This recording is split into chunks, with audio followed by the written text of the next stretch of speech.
What's up, Doc Mike? Today's topic for December 26, 2020, Holiday Gathering Guidelines. How can we reduce COVID-19 risks? Thank you, Johns Hopkins Bloomberg School of Public Health.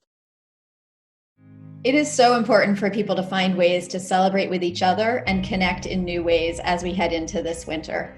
But there will be safe ways that people can gather if there is low community transmission and precautions are taken.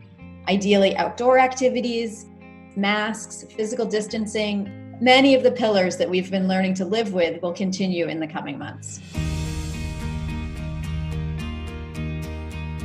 So if you're planning to have somebody come into your home, it's a good idea to have a really open conversation with all of the guests, and perhaps even doing it all together can give everybody a shared sense of accountability and responsibility for preparing for that holiday. When the Centers for Disease Control and Prevention or your local public health officials suggest household-only celebrations, it's important to heed that advice. We need to hunker down when it's too risky to gather.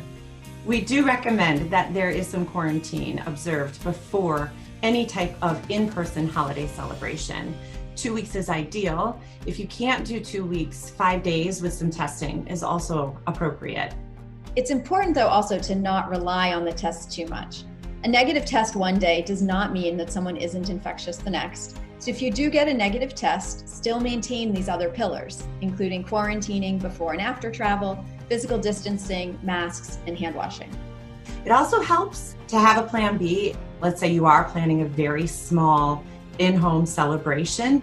You want to be sure that there is a backup date for that event as well, just in case someone doesn't feel well that morning or in the days before. You don't want anyone taking the risk of showing up, perhaps infected and not quite knowing it yet. I think we're all learning how to be a lot more creative with online activities during this pandemic. Many families I know of are doing extended family Yahtzee games or trivia nights with people from all over the country, people who they wouldn't have normally been able to interact with much. This is providing ways for them to connect. Remember, when we gather, these are people that we love, that we care about, so we want to protect them and do everything we can to keep them safe.